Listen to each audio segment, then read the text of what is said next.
Welcome to Gardening with Daddy Pete. Let's join our host, Melvin York.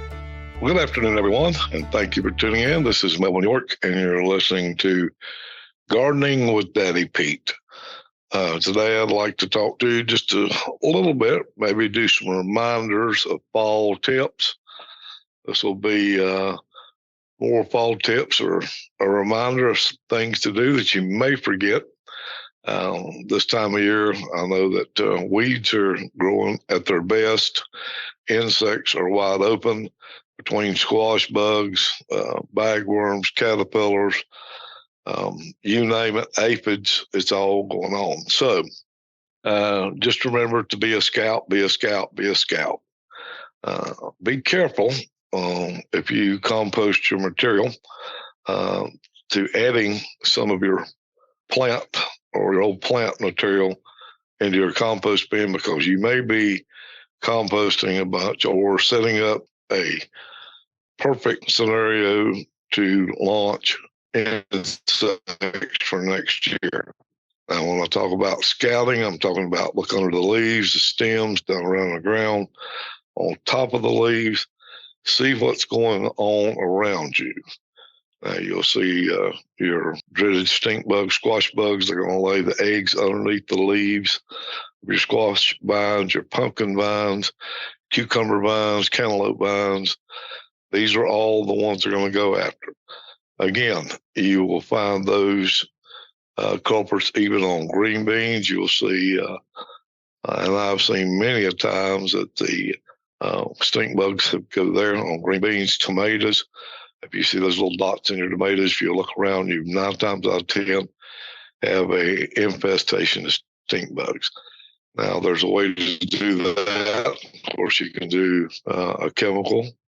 You can do some of the organic oils and soaps that will take care of that. You can use sticky traps, or you can pick off, put in water, cut the leaves off. If you see they've been laid eggs, put in a plastic bag, put it in the trash, discard them, or even put them into your pile and burn them. One thing that I think that helped us years ago when we did row gardening, I know at the end of the season, the weeds kind of grew up. After the first frost, everything got killed and was dying down. And along about a week or so, sometimes even a week of Thanksgiving, Dad would have us actually set fire to the garden and the perimeter and completely burn it off.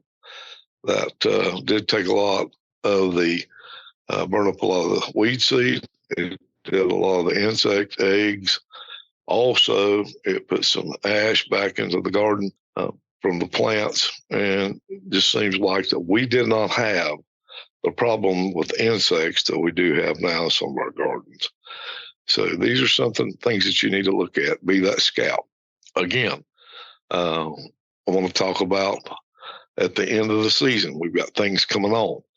I do know in the Piedmont we've had frost as early as the last week in September. I know we've had as late as the 1st of December. Historically, in our area here in the Piedmont, we usually have a frost around the 10th to the 15th of October. And that is historically the date that we have frost. Doesn't mean we can have one later, have one earlier. So a good idea is to start gathering your crops, and that's going to be not far off, like green tomatoes, the rest of your pepper crop. Do this in mid-September. If you live in this area, you're going to do it earlier. If you live towards the mountain region or more northerly up here in North Carolina, you'll do it sooner. But you want to get your tomatoes, even if they're green, grab those, your peppers of all types, your last run of green beans. The ones that you're saving for seed, if they've dried, go ahead and bring those in. Do those. Any corn that's left, you want to get that off your vines. If you've saved some cucumbers or squash, pumpkins, anything like that that you save for seed and it's still on the vine, go ahead and get that into a place before a hard frost or a freeze. and go ahead and get those prepped and ready for next year. The thing that we don't want to forget about is when we do plant, and if you're planting fall crops, plant those greens, plant the cabbage. We talked about that, what varieties of cabbage to plant, because all those peppers, green tomatoes that you've brought in from the garden makes excellent relishes or chow chow, and you're going to need some cabbage to do that with.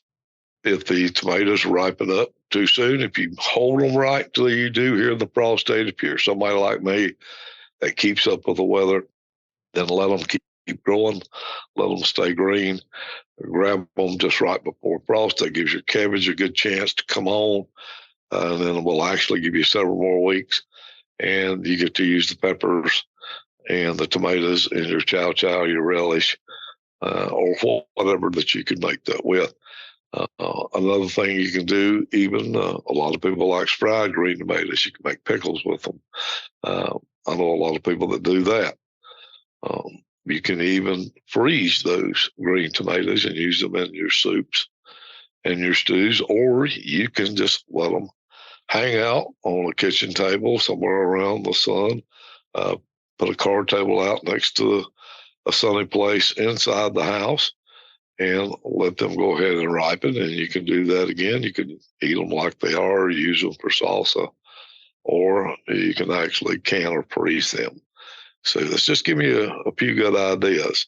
If you do have spring onions, or you left some onions in your garden, again, onions, we got peppers, we've got tomatoes, and then we've got cabbage coming on. We have got everything we need outside of a few spices, a little bit of vinegar, and you can make some killer chow chow that will be very welcome by your family this winter. So just kind of give you that. So these are things we need to be looking at. And even as you're looking out into the garden and scouting now, go ahead and scout after a light frost, because that's not going to put all the insects away. First time that we have that little spell, 1 or 2 days of the frost, and it gets warm again, they're still out and they're still roaming and they're going and they're getting ready to go. So you want to do that. Number one, let's recap what we talked about here so far.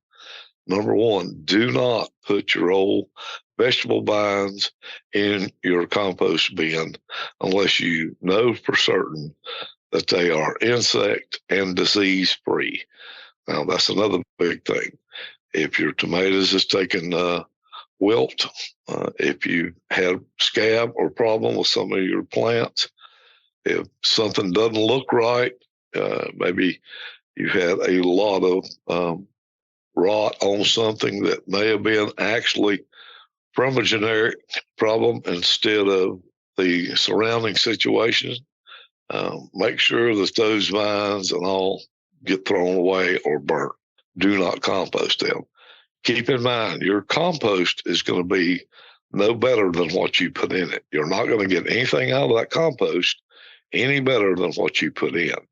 So again, if you're buying some of the compost at some of these landfill operations, municipalities, be careful that you're not picking up some of the Grazon type chemicals in those. Make sure that you know exactly what you're getting before you put it in your raised beds or in your garden or in your pots, grow bags, whatsoever. So make sure that you take the time to do the scouting. Make sure that everything that you're putting in your compost bin is healthy, that it's not have a disease problem or an insect infestation of eggs or some other problem that it could have. Again, you can look at your plants. With that journal that we talk about all the time, you'll know how these plants have operated. If you say, well, I don't really know if that plant was a problem or not. Right now, the frost hit it. I can't tell. What do I do? Go back and look at your journal. And that's a good thing for you. But keeping up with the insects, it was with chemical spray, with organic sprays, organic soaps and oils like neem is one. You can get the sticky tabs or the sticky post that goes out, but do your scouting. Make sure you don't, because the eggs laid under the leaves not going to get on the sticky trap. You're going to have to discard that leaf, and you make sure you don't put it in that compost bin for them to hatch out. Okay. So these are just some of the fall tips that you want to think about. Also, any pruners, any tools that you're using, and you may be around something that has carried some type of disease, make sure you always wash those good down in a good alcohol base and a soap, and before you go spreading it from one to the other. Now, because you may be out pruning an apple tree or a peach tree, and it's got a little scab on it, and apples are bad, especially or get rust if they're around some of the evergreens like a cedar. So you don't want to spread that in on your other plants, your other shrubs. So make sure that when you're doing those pruning jobs, kind of stay to one variety of what you're doing. And if you see there's a problem there when you prune that one, make sure that you wash and clean up your hand tools for that, whether it be the pruning shears, whether it be lopping shears, or pruning saws, whatever the case may be. You don't want to carry it from one part to the other. Now, also this year, I've been having a lot of problem with the fire ants or red ants, and they just keep coming back. So you maybe need to look at some of the different ways on how you can handle those. Also, before wintertime, take care of that yard when you do that. Also, you can go to the extension service in your local county and get some good tips on how to take care of this problem that you could be having. And again, that's with the ants, and you'll see the big mounds come up in your yard. In my yard, it comes up, and some of them's huge. So we've been taking care of that. And there's several different ways to treat that. We won't go into today, but you can actually, we'll probably do a little something on that later on. But right now, a good thing is just go to your extension office, ask them for your area what's working good, identify what ants you're dealing with, whether they're fire ants. Could be the small ants, could be black ants like you see a lot around oak trees. So it could be a different thing altogether. Well, we certainly do appreciate you tuning in and listening to us on our podcast. We're going to be doing a few things here in the near future. One of them's going to be on seed oils and the different effects that they're having on our health. We're going to talk about those a little bit, and the GMO varieties and non-GMO, and et cetera, et cetera. If you get a chance, we'd certainly appreciate you going to our web page, which is daddypetes.com. That's DADDYPETES.com. Click on our podcast there. Leave us a question or a comment. We'd love to hear from you.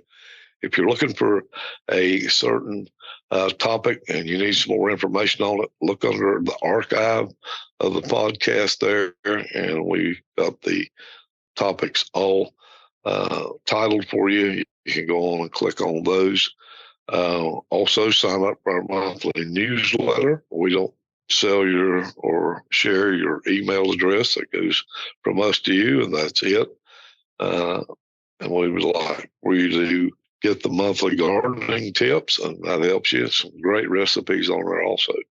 While you're on our webpage, go ahead and look at our different products and see how they can help you in your gardening endeavors, whether it be that you're planting shrubs or trees or perennials, annuals, vegetables.